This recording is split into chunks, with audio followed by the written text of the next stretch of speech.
Hey, let's start the show. For Thursday or possibly Friday, April 21st or 22nd, 2022. Welcome to This Is Only a Test, the official podcast of Tested.com.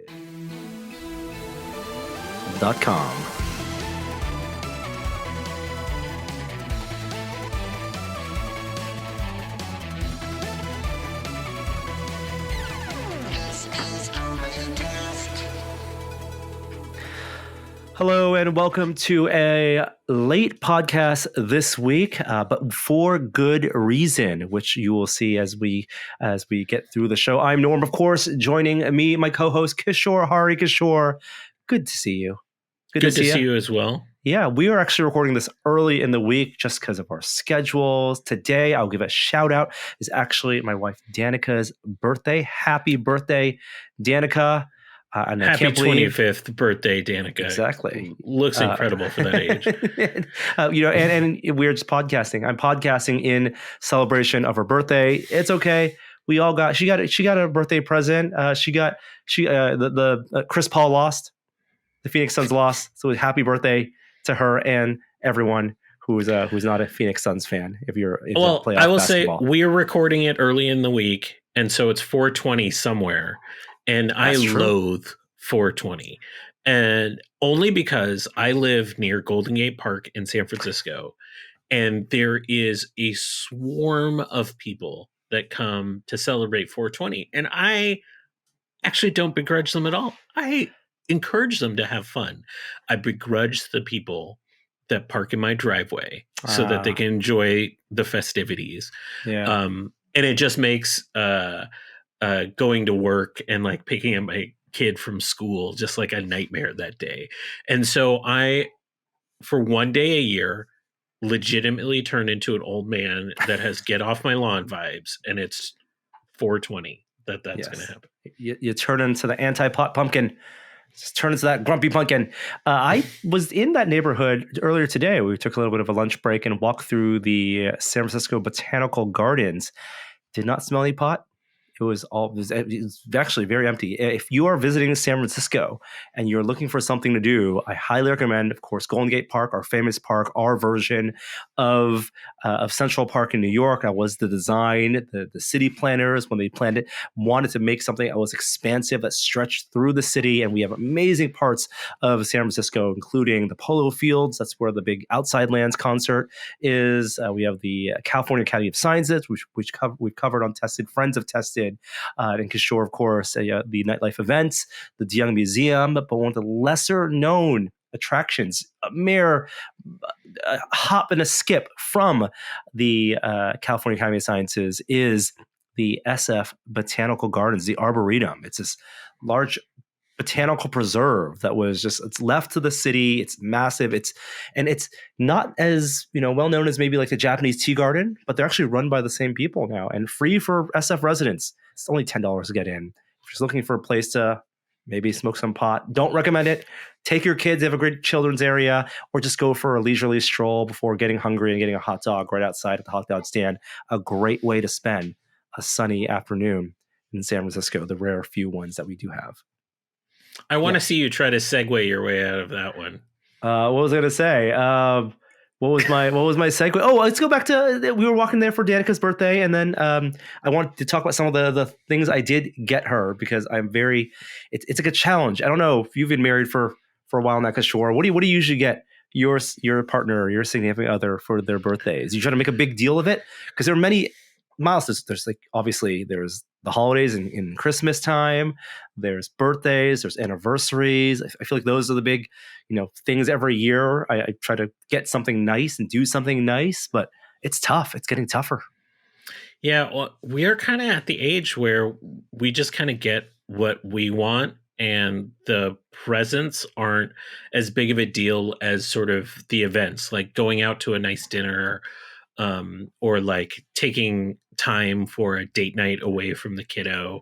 It's really like the time ends up being the gift as much, and the experience as much as like a gift itself. Like, yeah, this year, like I want an Apple Watch for my birthday. And like, I don't need my wife to get me one of those. You're an adult, you're a grown man. But isn't it nice? Is it nice?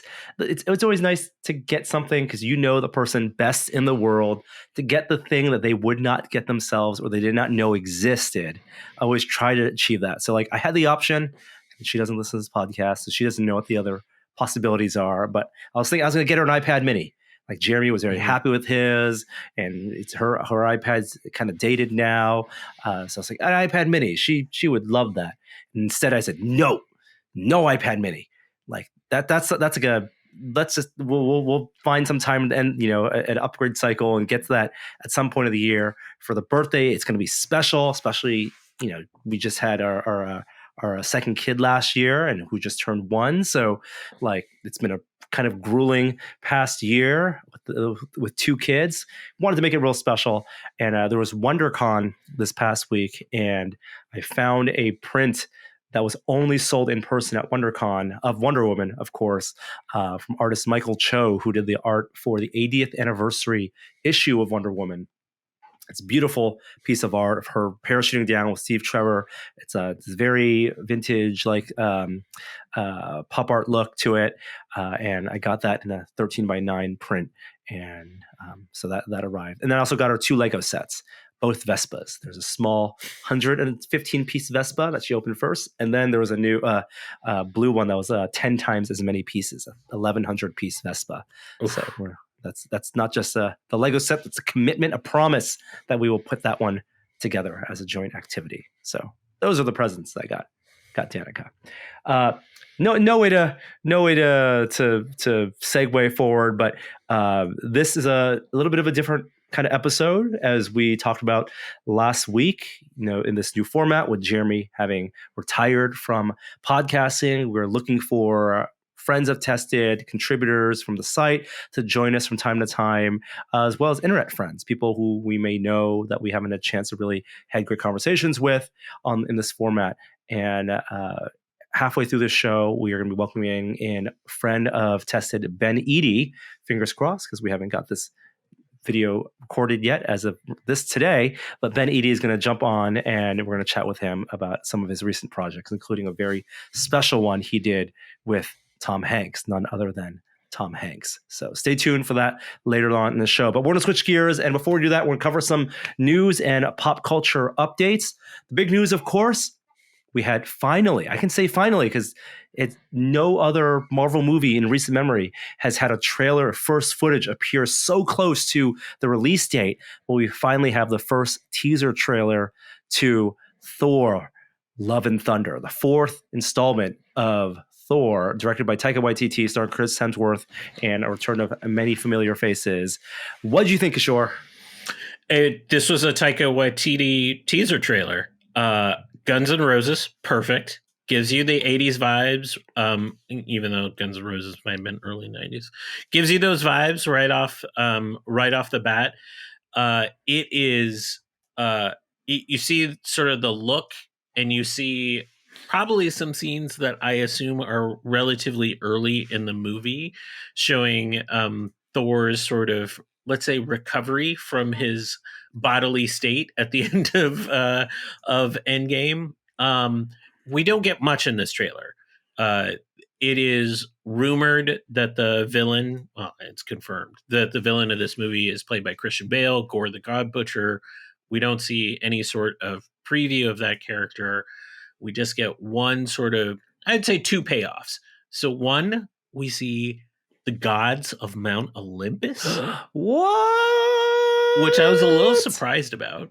That we see like a Zeusian type character. Probably Zeus. Probably Zeus. I mean, literally holding a lightning bolt. Yes. So I was surprised that we're going to get like Mount Olympus. So they're just leaning way into like, the weird Thor kind of ancillary characters in this movie.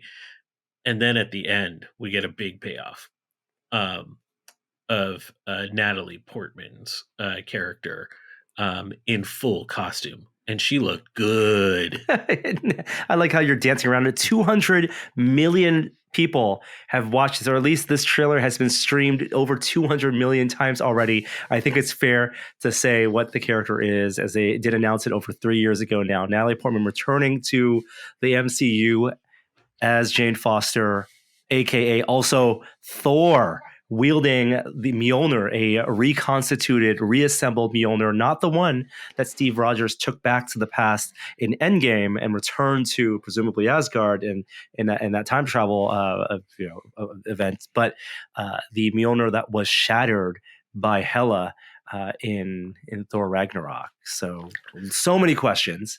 So many questions. What did you think of the costume, first and foremost, of how she looked? Oh, it's fantastic. Thor? I mean, it was so fun following cosplayers on social media that morning, as the cosplayers who have, in the past, some of them who have done the comic book interpretation of Jane Foster Thor, rushed to do 3D modeling, 3D printing, sketching out, laying their claim to saying, yes, they, of course, will be making their version of this Thor costume.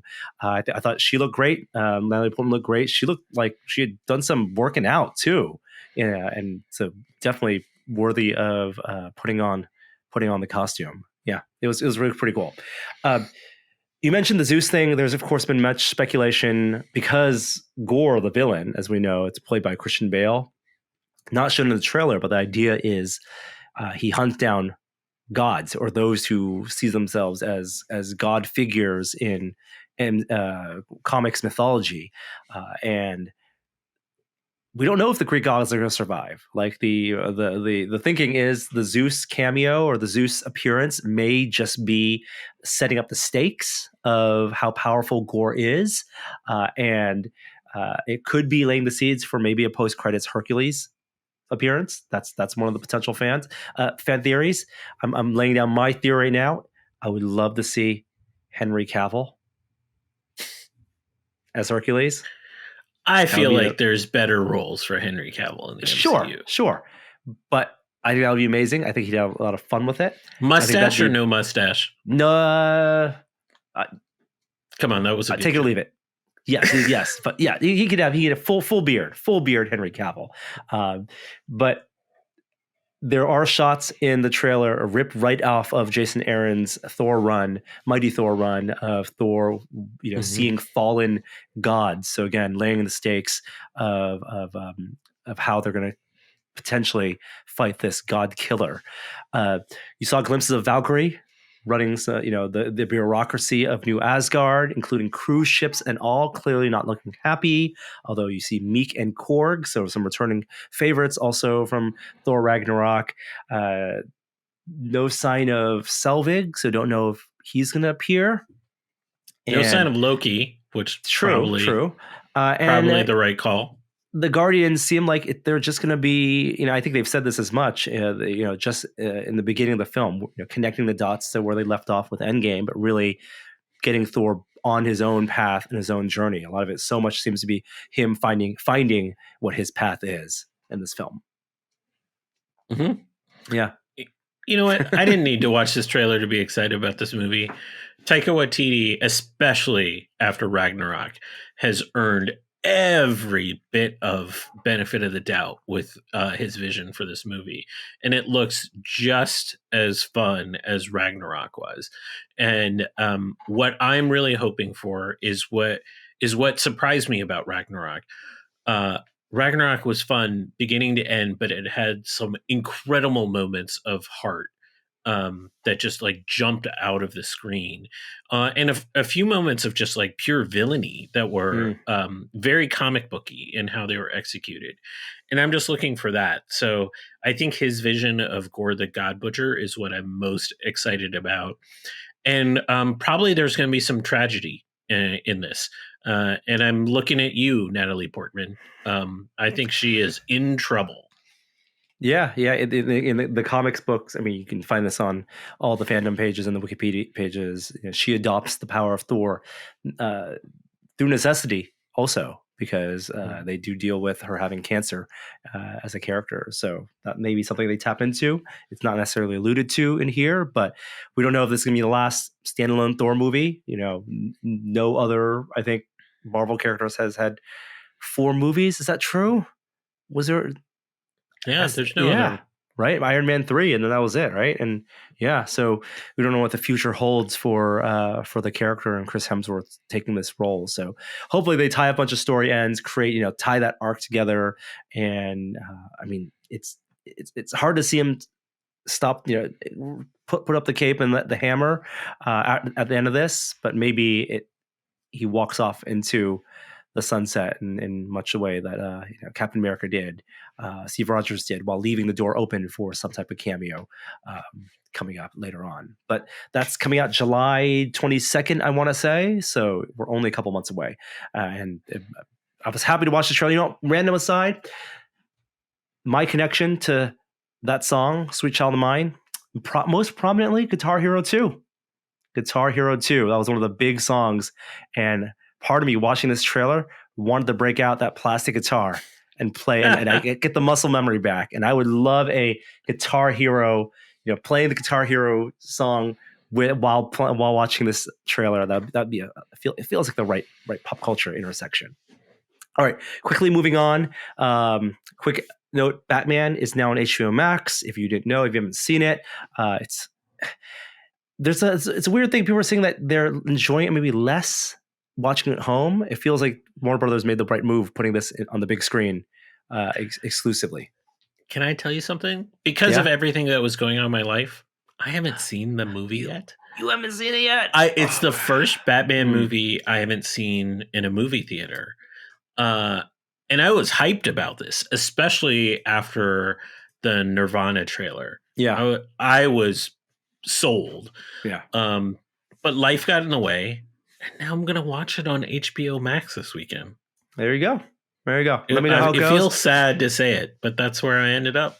Make sure you got your brightness and contrast settings correct on your TV. That's my recommendation. Do I have to turn it on like the Christian Bale filter for Batman's like gravel voice? No. I think the voice is fantastic. He doesn't do gravel voice throughout? Not throughout. You do see a lot of Batman. And I think it's actually really his vocal performance is, I think, fantastic. But the movie is lit very darkly, so there are a lot of scenes where it might be tough to make out the details. Hopefully HDR is something that makes up for that. Anyway, getting through the rest of the news, Playdate reviews did drop, as we talked about last week. It's glowing reviews. I'm not that surprised. People love the hardware, love the crank, love the interesting mix of these 24 games in the first season. The price, I think, is going to be some off-putting, especially for folks now who if the reviews are to convince people to pre-order one, they won't even get to their units until next year, since the supply is very limited. And it really, I think, it's positive reinforcement, cognitive dissonance for folks who pre-ordered last July, I believe, who are still waiting to get their units this year, because it's $180, and for $40 more, you can get a Switch. So it's kind of a hard sell for folks who are buying a console to actually play modern games. It's more of a novelty, I think, is the consensus. But if you are in the Group 1 pre-orders, meaning the first 10,000 backers of this, they should be shipping imminently. And I believe Jeremy is in that group, so he might be the first of us to get his Playdate. I'm in Group 2, unfortunately. Yeah. So I didn't pre-order this, but I have to say I'm surprised by the breadth of games that are in this initial tranche that came out. Saturday Edition, which is kind of like a kind of a point and click kind of mystery game, especially kind of tickles my fancy. The remake of Snake that's called Snack looks really interesting to me. A Zipper, which is a kind of a turn-based strategy game, looks really interesting to me.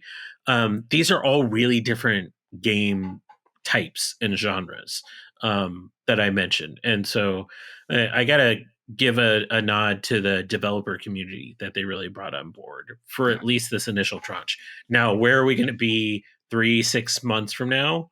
Are we going to be saying the same things? I don't know. Yeah. Well, I mean, I'm very excited. I want that water cooler moment thing. I want to try out that crank. I don't think I'll play it as much as the Steam Deck, but it's going to be a nice novelty, and it'll fit in my pocket pants or jacket pocket, right? Nice thing to play 5 minutes on the go. Okay, we had a little bit of Star Wars news, Star Wars video game news, and we do expect much more Star Wars video game news potentially out of Celebration in a month's time now, a little over a month's time. The hope is that we'll hear about Fallen Order Part 2 or Fallen Order 2, whatever the sequel is. That's out of EA, of course. But it's not just Electronic Arts working on Star Wars games. Amy Hennig working over at Skydance New Media. She was formerly over at Naughty Dog, one of the co-creators of Uncharted, the game director for the first 2 Uncharted games. I believe she is working on and directing a new Star Wars game, a new Star Wars adventure game, which I'm very excited about. If it's DNA of Uncharted mixed with Star Wars, unfettered by Electronic Arts, sign me up. Yeah, original story is what got me. I'm going to say something a little out there. Enough with the lightsabers. Give me like a normal dude in the Star Wars universe. We're at that point now. You have like everything that the Mandalorian has sort of created in terms of filling out the universe. We have like Han Solo and Han Solo types, including like Lando Calrissian and others that are in that kind of genre that fit if they're going with an Uncharted motif a little better. I just feel like we've gotten so much of them trying to make lightsabers work in games. Yeah. And then like every Star Wars game is either lightsaber battles or you're in a X-Wing or a TIE fighter. Fine. We've gotten those games. Let's get like a scum and villainy game. I think it could be primarily that, but I don't think you're going to be able to get away from lightsabers. There's going to be lightsabers is too strong, but I agree. I don't think it might not be the foremost weapon in the game. Like you probably will not be playing a Jedi in this. And I think you're right. The Mandalorian proves, even the Mandalorian that started off with no lightsabers, they gave him a freaking lightsaber. They gave him the dark saber. So it's just in the DNA of Star Wars. It's going to be in the periphery. So yeah, I think it's tough to get away from that kind of fan service. Yeah. Last bits before we get to our special interview segment. There's a big update coming up later this year for the Quest 2, and it's a hand tracking update. This is actually really cool. When we saw hand tracking unlocked on the Quest 2, it was already a Quest 1. Is it a Quest? Gosh, it's late. I've forgotten. But Quest 2, hand tracking on Quest 2 works really well, but it still has some issues with precision and primarily latency. And there was a high frequency tracking update that basically doubled the amount of sampling that they did with the cameras that reduced, some jitter. But with this new hand tracking update, they actually went back and they took all the data they've been using with hand tracking, ran it through some machine learning, and created new predictive algorithms that what they're calling hand tracking 2.0 is supposed to be a huge, vast improvement. There's some video that they shared comparing the current hand tracking with what's going to be coming out, and they gave this to early access to some developers like Hand Physics Lab and the Unplugged Air Guitar, Cubism, which has hand tracking as a method of play, but I've always preferred using the controllers, just the precision, and they're all raving about it. So if this is as good as the videos indicate, that's just an incredible thing that they can unlock through improvement of algorithms and software. So 2 things. So first of all, watch the video. The video is really, really impressive. And 2, you made fun of me last week, but tell me this isn't going to improve the experience in some exercise apps on the Quest. Like, I'm not going to use this in like Demio or like other games on the Quest, but I might use this in a boxing game. Or like one of those types of experiences. It's impressive from a technology first and foremost. Don't get me wrong, and I think it unlocks a lot of potential. But I think you're going to see it on exercise games first. Hey, gamer nerds! I'm not no gamer nerd. Look how fast I can do my air boxing. Yeah. I think it's one part of the puzzle that they need to solve for hand tracking to be good for interfaces, as well as just further refining the different interaction models that all these games have been experimenting with. Cubism, I think, is a great example because you have to, the poses you have to currently do in the hand tracking. It's not even just like the latency and precision, but the poses to register a click, I think are not. They're just not.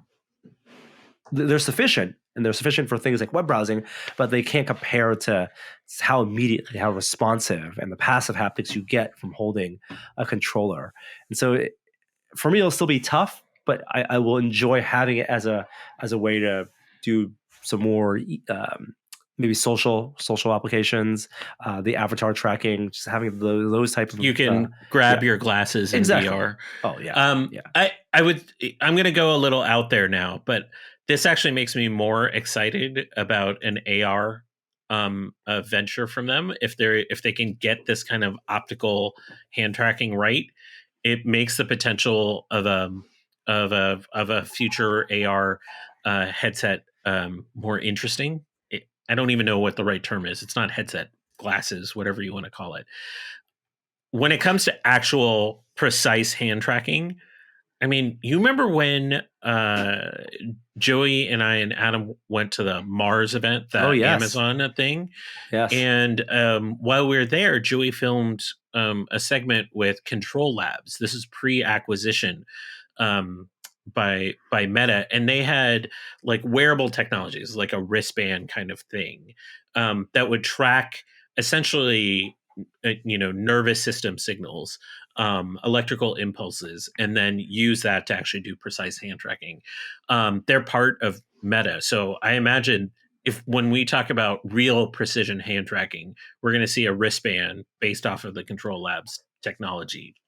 I don't know. These are Black Widow style wristbands that can read your neural signals. And again, I think the promise is showing that how machine learning can improve the accuracy of the predictive algorithms, even if the Control Lab stuff they're working on now isn't as like responsive or isn't as accurate as you would want a magical mind reading device wristband to be.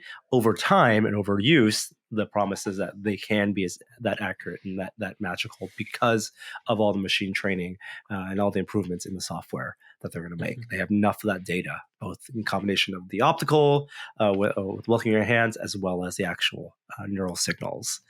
The coolest thing we've seen this week, maybe the second coolest thing I'll say, just to tee this up. Second coolest thing we saw this week is a 4K scan of a 16 millimeter print of film. And that film was Nintendo's first anime movie, a Super Mario Brothers movie called The Great Mission to Rescue Princess Peach, released in Japan in 1986. That's right. This must be terrible story-wise. It's not great, but it is so charming, both in the animation. This is mid-'80s Japanese animation, and Mario, the first attempt of putting Mario with the sensibilities of anime back then. Is this pre or post Lou Albano as Mario? Oh, this is way pre. Okay. Yeah. Femboy Films did a 4K remaster, scanned the 60 millimeter print, 2-channel Dolby surround sound audio captured from the VHS release, English subtitles. It's on the Internet Archive. I'll include a link to the YouTube. You can watch the full hour-long movie for free on YouTube, and it's a great way to spend an hour on 420, let's just say. There you go. Hey everyone, before we continue on this week, I want to let you know that This Is Only a Test is made possible this week from the Stack Overflow podcast, which you should check out. Wondering which skills you need to break into the world of technology or level up as a developer? Curious about how the tools and framework you use every day were created? The Stack Overflow podcast is your resource for tough coding questions and your home for candid conversations with guests from leading tech companies about the art and practice of programming. For 13 years, the Stack Overflow podcast has been exploring what it means to be a developer and how the art and practice of software programming is changing our world, as I'm sure it has been changing in their industry as well. The show dives into topics that matter from a listenership of developers, tech enthusiasts, and educators of all stages of their careers at this moment, and provides tangible tools and conversations about the infrastructure in tech right now. With new episodes twice a week, the show dives into topics like Web3, code security, cloud infrastructure, and how AI can solve real-world problems, and more. Listen at stackoverflow.com/podcasts or at any major podcast platform. Now back to the show. But the coolest thing we saw this past week was actually at a baseball game. The Cleveland Guardians baseball team faced off against the San Francisco Giants last week, and throwing out the ceremonial first pitch was none other than Tom Hanks. Tom Hanks did the first pitch, started his career in Cleveland, his acting career, and joining him on the mound was a friend, that friend being Wilson the volleyball. He brought a volleyball.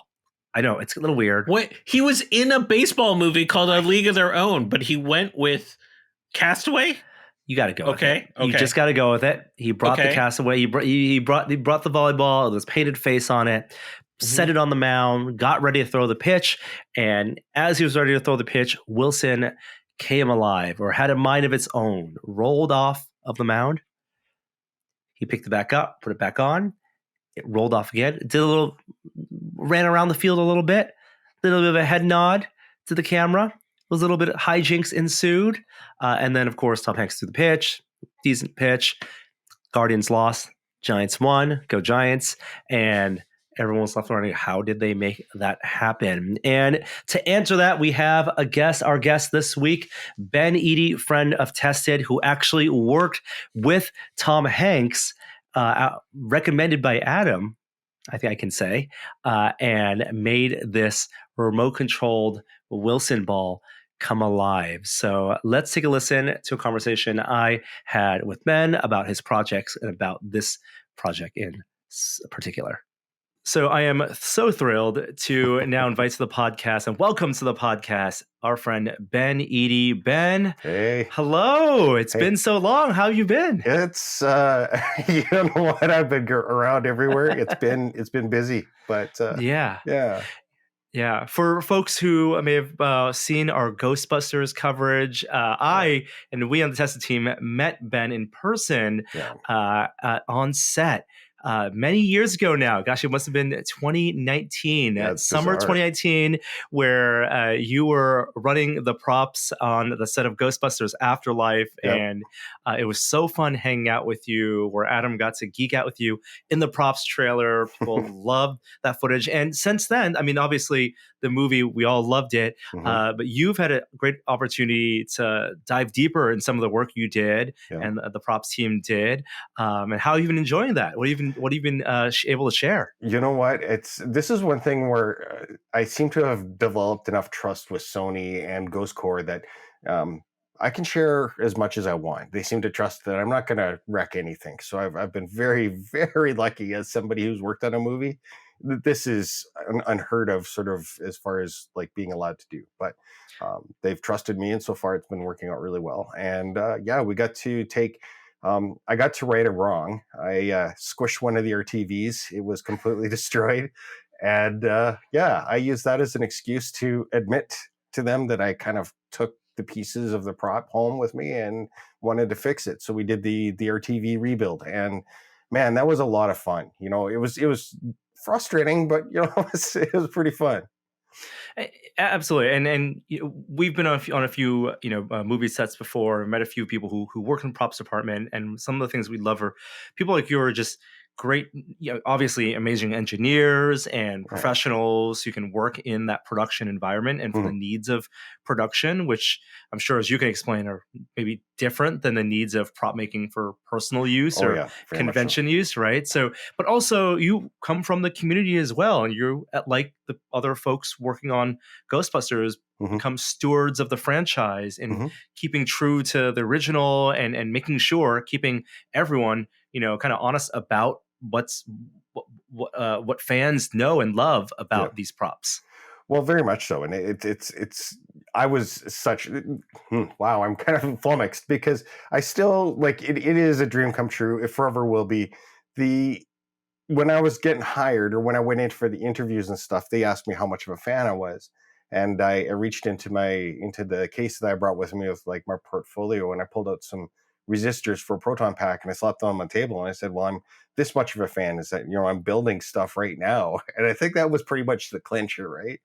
But they actively looked for a lot of people in the movie for that. Is that like, are you a fan? That was like one of the critical questions. And if you couldn't answer it properly, then maybe you didn't make the cut. So it really, everybody there on set, everybody just loved it. You could see the eyes are all dilated and bugged out because you go, I can't believe this.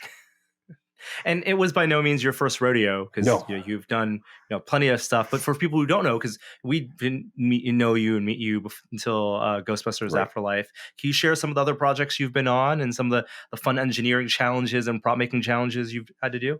Yeah. So I've done everything. Like I started on Star Trek Beyond. Again, that was a dream come true, right? Dream come true, right? Yeah. But I was more in special effects, so I did a lot of the giant rotating sets and stuff like that. But there were things where there was the power console that Uhura had to decommission before the ship crashed, and they brought me the art design and everything for that. And I was like, well, it kind of works, but the handles aren't going to be the right size and all this. So I got to play a little bit in the prop side of things. Then later on, I've done like Death Note and Maze Runner, Predator, and a few others. But again, everything was in special effects. Really cut my teeth in props by coming into Ghostbusters. Now, this is where the props have special effects built into them. Because of that, there's a lot of people going, ooh, that's not mine. Effects is like, we're not really the electronics kind of guys, but we can try it, but it's not our thing. And the props people are like, well, this is special effects and it's not ours. And I just happened to walk in the door going, hey, I'm really good at electronics and stuff, and I can do props. Here's some of my cosplays. And they're like, we need you.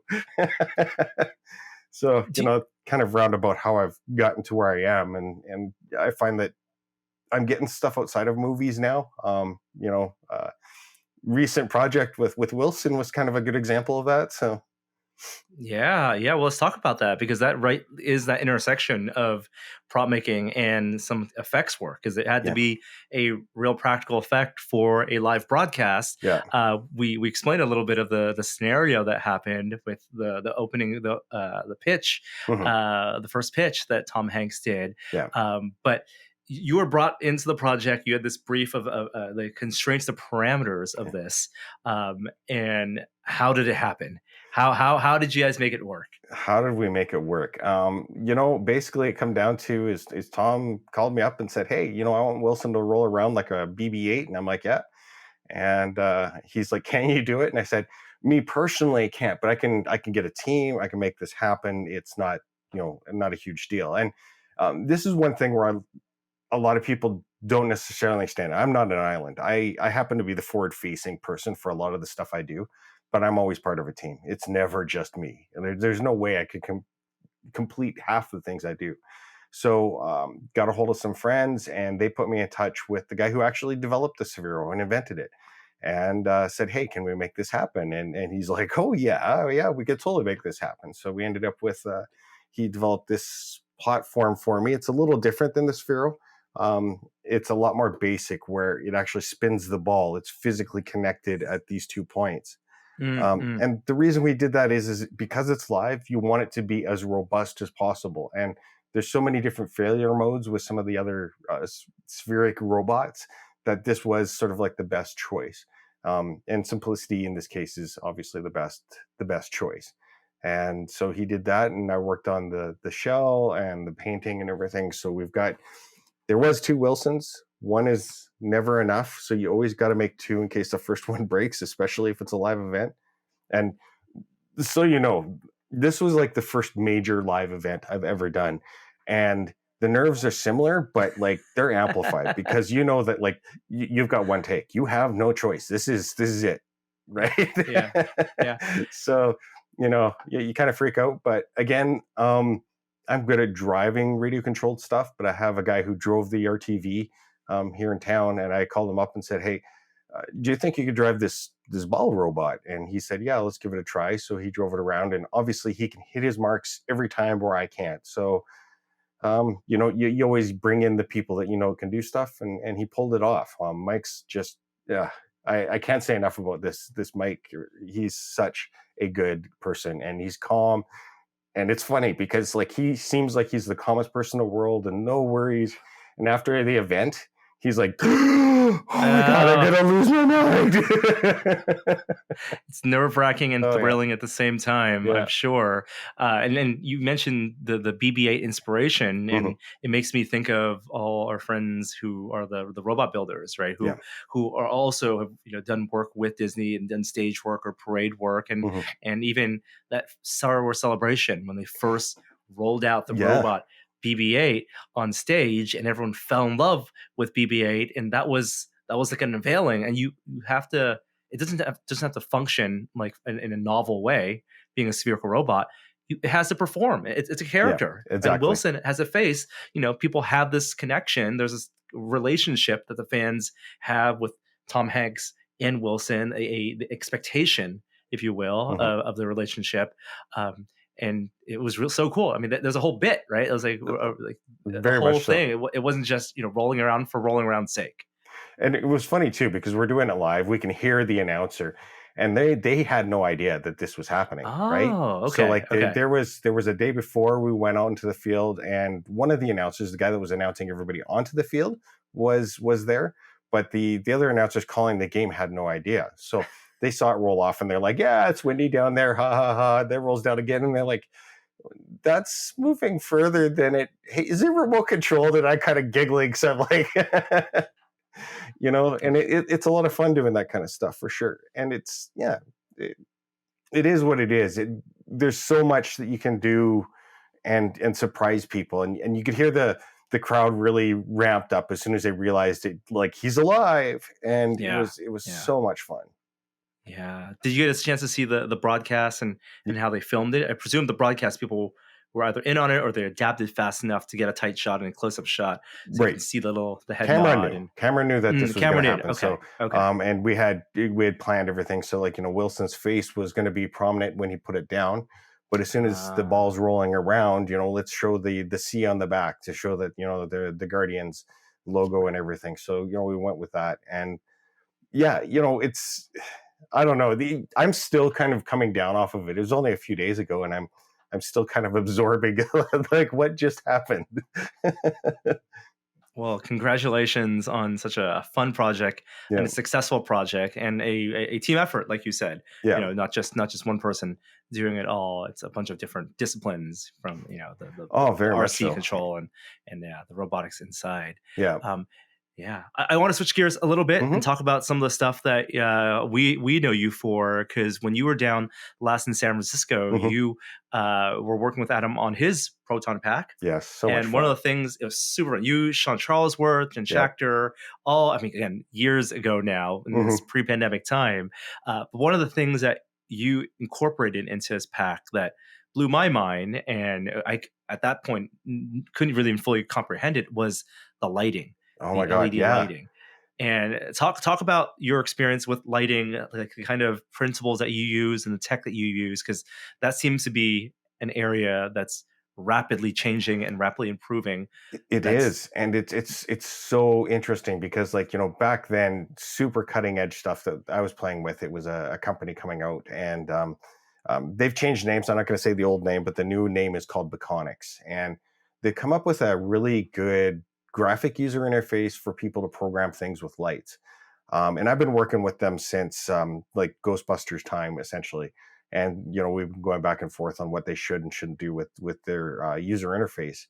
And, in the end, it's always these little tiny tweaks, right? But it's so easy to use. It's like this drag and drop where you get a microcontroller, like an itsy bitsy NRF. I'll have to get you some links and stuff to some of these boards, but there's certain ones that work with it. And the key here is that it's not necessarily wired. You can wire it in the first time just sort of to write that initial program. But after that, it's all Bluetooth. And because it's Bluetooth, I've looked like a hero on set, like say Fraggle Rock, for instance. We were doing a thing where we had a modem that was blinking. And they said, well, can it blink faster? It can blink slower. Now, normally when you do stuff like that, you're like, oh my God, I got to plug into it. I got to reprogram. It's going to take a few minutes. literally pull out my cell phone and go, okay, yeah. And I knew things like that would come up. So I made 3 or 4 different programs, changed the program, said, is that what you want? And they just went like, what? They were expecting, shut down. It's like, no, rolling. And it's really good. So then, there's some friends of mine here in town. They started a company where they made their own boards, and they're called Enlighten boards. And what I really love is that this is the full board to run a lighting system. And you can run like the Adam's Proton Pack right from the wand to everything on the pack. You can run off that little tiny microcontroller, and it's all Bluetooth, so you can control it with your phone or put in switches. And we've been working with them to get servos and stuff worked into it. So I think it's going to be a full-on robotics platform eventually. But in the meantime, I'm kind of sharing it, and it's one of those secrets where it's not a secret, but it's something I've always held close to my chest, because that's kind of what gets me hired in the movies, is my ability to adapt really fast, especially with lighting, little things like that. But now I'm getting to the point where I'm really tired of holding these secrets. And as much as it hurts to see other guys run with it, it's like, well, okay, here's the secret, go and see what happens. And I think the world's going to be a little bit of a better place, not just with movies, but like, I think it's enough to get the people who have the algorithm in their head but can't code. This will be the solution to them to take that next step forward, that you don't necessarily need to code. You just have to have that idea and work the algorithm out through these timelines in their software.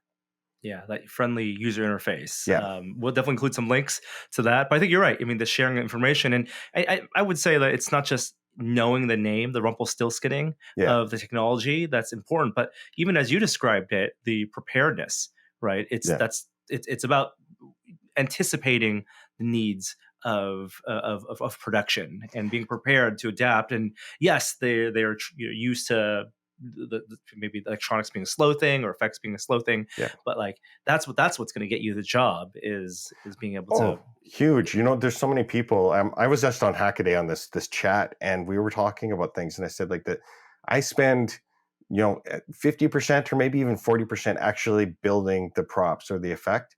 I spend the remainder of the time like going through and thinking like, how many ways can this get broken, and literally taking the first iteration. Nick, you always build multiples, and you beat up that first one. You put it through everything that you think it shouldn't do, because it will happen. And if once you figure out all the modes of failure, it makes it very easy to recover from something. And it also, Wilson's a perfect example of this, is we were monkeying around with it. And I found that like, if we, instead of just driving it nicely, that if I did full forward and went to full reverse, but like a left spin, it would do this really weird kind of jerky move, but it looked like a spun out kid. And I showed this to Tom, and he's like, that's perfect. So in the video at the baseball game, you can see him doing this really weird, almost looks like he's glitching. And it turns out to be one of those things where it's a mistake that turns into a feature. So, during this experimentation time, not only do you learn the modes of failure, you might be able to find something that's more fun to do in the end anyways. Yeah, totally. Yeah. Happy accidents and being prepared so you can run with it when those things pop up. The other thing that you have so many like passion projects, but one thing we've covered that I wanted to kind of get an update on is the chainmail that you've been working on, the foam chainmail. Man, how's that going? And anything new in that world? There's not a whole lot new in that world. It was what, 6-8 months ago, maybe. Actually, I think it was just about this time last year. We'd launched the scale mail version of it and did a Kickstarter. Holy, like, I try not to swear. It blew me away. We figured, like, we were trying to fundraise for 5,000 and we raised just about 50. It kind of blew us away. And we've had all these growing pains with this. We've had to hire people to help us out with it. And, I've given the work that I do and the way I'm bouncing around, it's very difficult for me to necessarily help with that. So my business partner, Stephanie Chan, is just killing it. She's running everything and managing it. In fact, she's at the Calgary Comic Con right now while I'm talking to you, and I'm in my basement with just getting over COVID. So, it seems to be this constant where she's a superhero that takes care of everything. But yeah, we're doing well, and we're slowly developing. We're looking at what our next steps will be. We're looking at laser cut kits for, like, say, helmets or different cosplay patterns and stuff like that. And we're taking a look at doing some larger scale mail and other sort of different patterns for scale mail. On top of that too, is we've been approached by some different movie companies and stuff going, hey, can we use your stuff? So, we're working out how to deal with that. There's a lot to think about as far as it's easy enough to make in-house. Now, do we let them go and get their own die and cut that as long as they mention us? Or like, how does that all work? It's a learning experience. So yeah. Totally. Yeah. Wow. That sounds like a lot of fun. And the community is really thankful that you're manufacturing that. It looks fantastic, and keep us informed, because it'd be really fun to do more with that. Absolutely. With the next iteration. And what else is on the horizon for you? You guys wrapped up the Wilson project. Right. Are you jumping onto more productions that you can't talk about, or more personal stuff? I know you have obviously put out a bunch of videos, like we mentioned at the beginning, with the Ghostbuster stuff on your YouTube channel. Yeah, so the YouTube channel, I'm trying to get that going a little more, trying to get a little more traction, maybe make a little bit of money off of it. And I'm going to be covering the Wilson. I'm going to be covering the build on that. And I'm hoping to collaborate with, different channels. There's some 3D print channels, and I'm hoping Testo might be interested in having me come and run through it. And, I've got a whole bunch of other cool builds. I've got some robot walkers and stuff I've been wanting to do. And I've also been approached by a couple of production companies about doing some other shows. And like in the movie industry, that's about the extent of what I'm allowed to say. It can be the hardest part of any production is not being able to scream at everybody going, you won't believe the job I got. Well, it sounds like you're having a ton of fun. And yes, I think I feel comfortable saying on behalf of Tested, we'd love to have you, of course, come back to San Francisco and hang out and spend some time, talking about the builds, showing your builds off to Adam, of course, and doing some collaborations here as well. Are you doing 3D printing yourself? Any of the 3D printers you're really liking or digging? Yeah, you know what? I've always had the Sidewinder, the artillery Sidewinder. I got one of the first ones off the line to test out for my YouTube channel years ago, and the thing's a workhorse. It just keeps going and going and going, and very little maintenance. But recently, I needed to sort of get more volume for, like, I wanted to produce Wilson a little faster. And while I was doing that, I got the Anycubic Viper. Now that thing's a machine. So my oldest is 16, and she was making some stuff for her shop class, and she knows how to print a little bit, but because I'm down in the basement, I couldn't help her out. And I said, go and try the Viper. It's pretty self-explanatory. And one of the texts I got back was, this is so much better than the one at our school. Like, I could just get stuff done. So it's just one of those machines where the barrier to entry as far as knowledge, like, you don't have to be a nerd that understands steppers.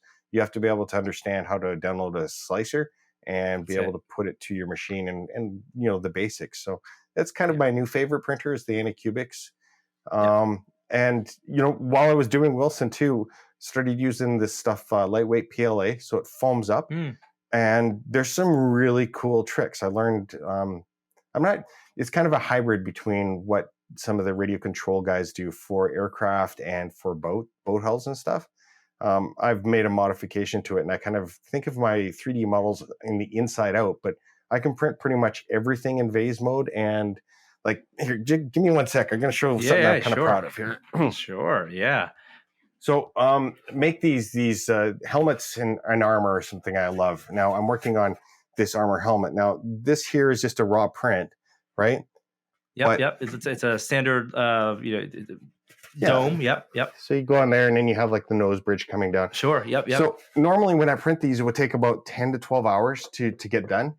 That one takes 5 hours, no supports, and there's no overhangs, no cleanup. It is unreal doing this sort of inside out approach. And that's something I'm going to be covering on my channel and on hopefully on some other 3D print channels as well, because it's something I think a lot of people need to figure out, because the time savings alone is amazing. It's a little tougher. And and the other thing too, it prints faster. Like I said, it's like less than half the time. I'm running at 40 millimeters per second. So I'm running the print head really slow on this too. And it's one of those where you slow down to speed up. And it's such a bizarre thing to wrap your head around once it gets going. I'm trying to wrap my head around this. The inside out approach, you're slowing down the nozzle or your XY, but is it in the modeling that exactly. It's in the modeling. Imagine like you build in all the ribs into the model, but you have to think in negative space. So you have to get it so that if you look at each cross section and you're looking down on it, can I take a pen and draw a single line all the way around and end at the spot I started? Now, can you do that over and over again on each layer? Now, once you do that and you put like a micro split into the entire model so that when the nozzle comes back to the original spot, it kind of bumps into that one wall, it creates a rib. Now, since you got that rib, you can use that as support. So now, can I take that support and carry it all the way to the top? And once you do that, you can start getting really heavy overhangs, and it doesn't drop the filament down because the ribs seem to catch it while it's being built. And that rib is a byproduct of just the XY axis, or of it. You need to actually draw the entire perimeter of every layer. It's like that. Can you draw a face without lifting your pen from the paper? Right. So now take that to a 3D level, and it can really it does mess with your mind. But like once you get the basics of it, and I'm gonna go through on how to make that happen, it becomes really interesting. And like one thing I think is interesting. Let's see if I can get the light right. So how overhangs can be horrific. Look at the top there. That is raw, untouched. No overhangs and no support, and it printed fine with no gap. Wow. It's just weird, man. Well, I'm looking forward to that. That's fascinating. And the fact that you're running it off no special, hardware needed, off your preferred Anycubic Viper, which I have one of those as well. Also highly recommended, printing those articulated dragons and slugs all day long. It's so easy now. But I'm so looking forward to that. And we'll of course include links for if you're watching the video to Ben's YouTube channel. Yes, please. But Ben, subscribe. yes, absolutely. Go check out Ben's YouTube channel, watch his videos, and you will learn a lot. I've certainly learned a lot, and we can't wait to have you back in San Francisco. I can't wait, man. I really can't. Yeah, it's so good to see you. So good to catch up. I know it's been a while. I hope you feel better, and congratulations again on that successful robotic Wilson. Well, thank you so much. All right. Thank you. We'll see you soon. You betcha, man. Hey everyone, it's Norm, and I want to let you know that this week's episode of This Is Only a Test is made possible with support from Backblaze. Backblaze makes backing up and accessing your data astonishingly easy. It's the thing that you don't want to have to stress out about. No matter how many places you might have a copy of your files, for us, it's video files, media files, photos. If you have it on a hard drive, a backup local drive, a network attached storage, you could always use an extra layer of security. And for just $7 a month, you can get unlimited computer backups for Macs and PCs on Backblaze. You can back up documents, music, photos, drawings, projects, all of your data, and access those backed up files on the go with their iOS and Android apps. I found that super useful for finding old photos or thumbnails for videos and sharing them with coworkers and being able to get access to that on the go anytime. You can restore that data by mail and get a flash key or hard drive with all of your data shipped to your door in case you have corruption locally. And with Backblaze's Restore Return Refund program, if you buy a hard drive restore, you can send that hard drive back within 30 days and get a full refund. If you're worried about accidentally deleting files, for an extra $2 a month, you can increase your retention history to 1 year. Backblaze has restored over 55 billion files for their users, and they're recommended by the New York Times, Macworld, Tom's Guide, 9 to 5 Mac, and me. Yes, I've been using them for years. You can get a 15-day, no credit card required free trial at backblaze.com/test. Plenty of time to upload and download some files and try out their app. Seriously, back up your stuff and start protecting yourself from potential bad times. Go to backblaze.com/test to get started. All right, back to the show. All right, so that was Ben. I think the conversation went well. It hasn't happened yet as we're recording this, but I'm sure it went great. And we'll hopefully see Ben more on the site soon. We got to do a lot of catching up to do with him. And you should also follow him on his YouTube channel, where he has a long history of amazing projects and things he's learned that has made their way into the special effects and props on the films he's worked on.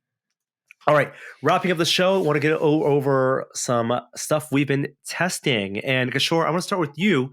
Not necessarily things you have been testing lately, but things you're looking forward to testing, because I hear you're on a quest. It is time. We have 2 cars. One of them is now 12 years old, and the other is 10 years old. And spurred on by either chip shortages or gas prices, I finally decided to go on the EV quest. I have actually been looking for a while. I'll be very curious to see what listeners recommend, because generally there's 2 camps. There's the Tesla has the charging network, why don't you just buy a Tesla camp? And then there's the, well, aren't there other cars to look at too camp?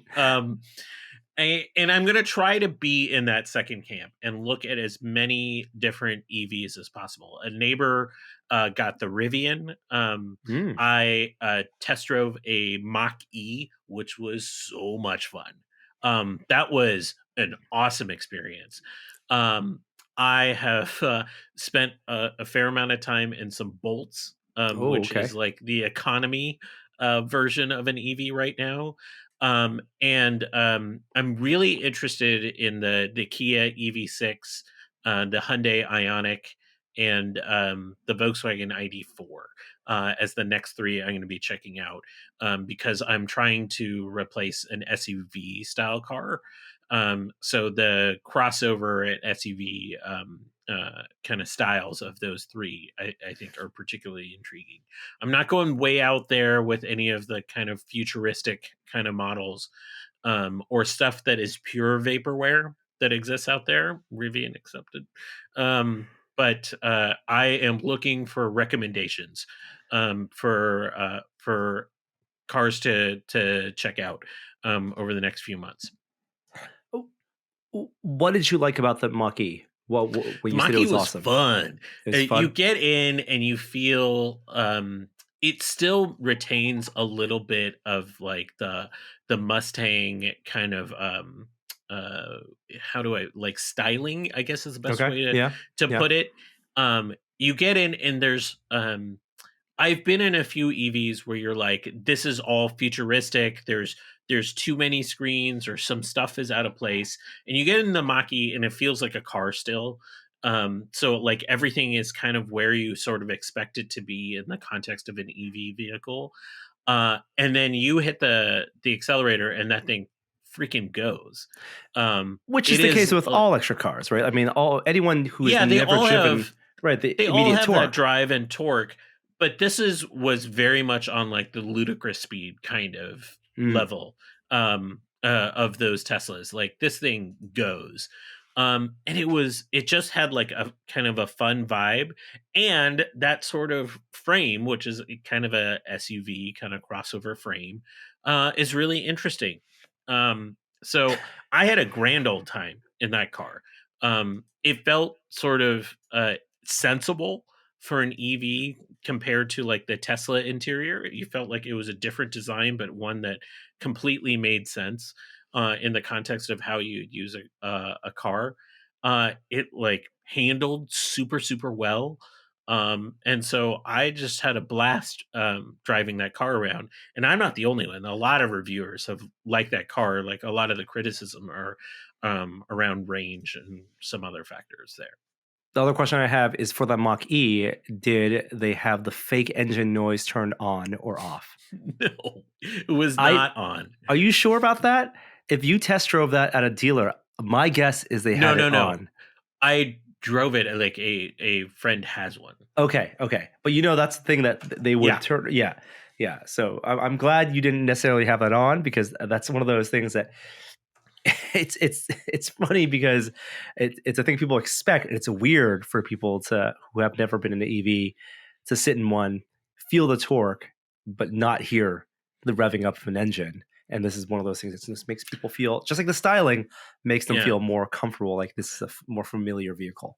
Enough friends have Teslas that I think I feel like I've gotten just accustomed to like how it feels and operates.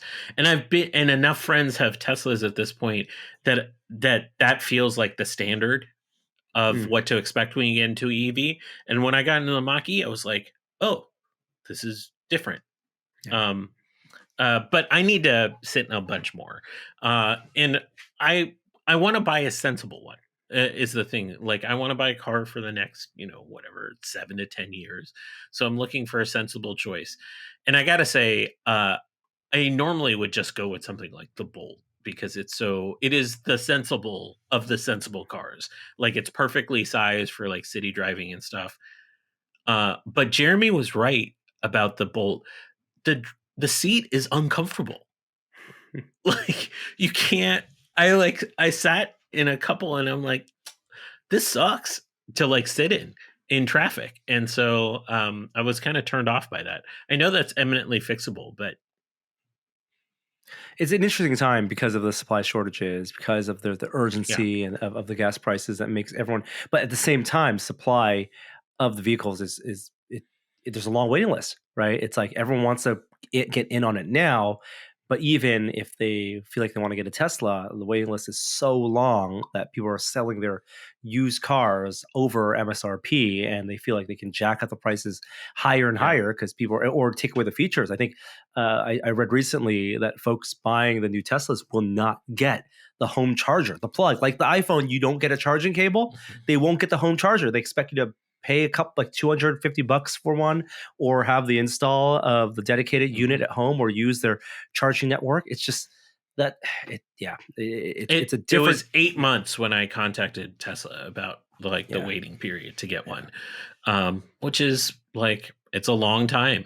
I'm not in any rush, so I might wait like a whole year to actually make the purchase, like as supply shortages get sort of sorted out. But I want to like experience as many of the ones that are coming online as possible. It's so funny. In the time that we've been doing this podcast, over 10 years now, we've seen the not only the rise in number of companies making these cars, but really the success of the EV marketplace and a better. But I don't think it still feels like the early days. It still feels like, this is 100%. In the smartphone analog, the iPhone 3, the iPhone 3G days, right? Or maybe I would say maybe the iPhone 4 days. Yeah, maybe not even. We might even be at the flip phone stage of EVs. Well, I'm saying smartphones, not cell phones in general, but in terms of the smartphones, where there's a dominant player, lots of alternatives that are coming up to market fast because the market is growing, but at the same time, consumer awareness of the technologies as well as long-term use is not really well defined. So, for folks who can wait for maybe the 10-year after like the Model 3 release, like we're talking about 6 years from now, 5 or 6 years from now is going to be really interesting, because then we'll hear about what it's like for these cars after a decade of use, with not only battery life but maintenance and what the networks look like, as well as the competition, and hopefully the economy as well as supply chain will stabilize by then, where everyone's not just kind of buying on tilt, where the prices aren't really skewed to what they would normally be. Yeah. We often talk about on this podcast, like how a lot of these big companies are looking for like, what's the next phone? Because phones have become a commodity. Mm-hmm. We'll talk about VR and AR in that context. Electric cars are the same thing. They are vehicles of software now, more so than they are hardware bits. And I'm excited to actually dig into that end of the EV spectrum too. We've exclusively talked about the hardware side of things, but I think the software and that experience is actually going to be as important for your experience over the longevity of the vehicle. And then I'll wrap up with saying I've been testing, of course, if you saw and tested a projector, new DLP projectors, and really seeing how viable they are compared to like a modern $1,500 to $2,000 OLED television. And in this category, the DLP LED lit DLP projectors, I think, still can't come to the contrast or the brightness of an OLED television, certainly for daytime viewing. But boy, I would have been very pleased and surprised by the quality of a 4K DLP projector compared to what in my head what I thought a home consumer projector would yield, and being able to project at over 150 inches Mario Kart or watch a basketball game on YouTube TV is kind of a life-changing experience at home. So I watched that video. I'm also very curious about this new generation of short throw projectors. Yeah. So you don't have to, have this massive amount of space between where your projector is mounted and where you're going, and how much that changes the types of room configurations that you can actually use a projector in. They're a little more expensive. Those ones are actually typically laser lit, so you're going to get better brightness or contrast. And there have been a lot of recommendations from people of Optima projectors. LG makes a really nice short throw one. It's pretty too. That's the thing about the LG one. Yeah, and it's expensive though. It also depends on the size of screen you want, because you also still, as short throw as it can be, the ratio of the distance to screen size means that if you're going to want a 150-inch screen, it's not going to be right at the entertainment center. There's still going to be some distance for that to work. So there is a kind of a sweet spot at around that 100 inches. And number one recommendation is you got to get a good screen as well. Invest in a nice projector screen. You can get a nice 100-inch one for $250 on Amazon. It's a nice stretched out vinyl one. It took me 30 minutes to assemble, and it really makes a difference rather than projecting on even a painted wall in the kind of white or off gray. That's it for this week and this new format of throwing in a mid-podcast interview. Let us know what you think. And if you have people that you'd love to see us reach out to and chat with, we'll be doing a mix of interviews that we'll throw to, as well as having friends of the site come on and join us for the full hour in the future. And some other housekeeping on the site. We do have some great videos out this week. A new episode of Model Behavior with Kate, where she teaches you how to make tiny little fake bushes using paintbrushes for your dioramas. She's quickly becoming the Bob Ross of Tested. Yeah, and I love it. Those are super fun. And I went to visit our friends at Looking Glass Factory, and they showed me some more holographic displays, light field displays that they have at the 4K and 8K resolution. So that was really neat as well.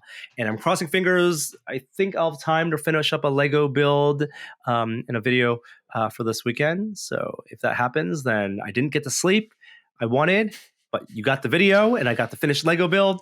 But if it didn't happen, then it'll be next week. And I did end up getting the sleep that I needed. And I know at least 2 people have requested this. My annual hockey playoff preview will be here next week. So look out next week's episode as the hockey playoffs look to begin in about 10 days time. Maybe a little more than that.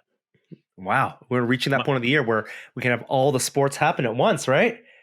Mm-hmm. Is that like, what is the Festivus for all the major leagues? It's baseball, extended basketball, playoffs, hockey, and what's still, and is football? No, football, we're still ways away. Maybe it's the other end of the equation where that's the case. All right. Anyway, thanks for listening. Good to see you, Kishore. We'll be back next week. And here is an outro, a vintage one, courtesy of Great Job. Hi there. I didn't see you. Tested.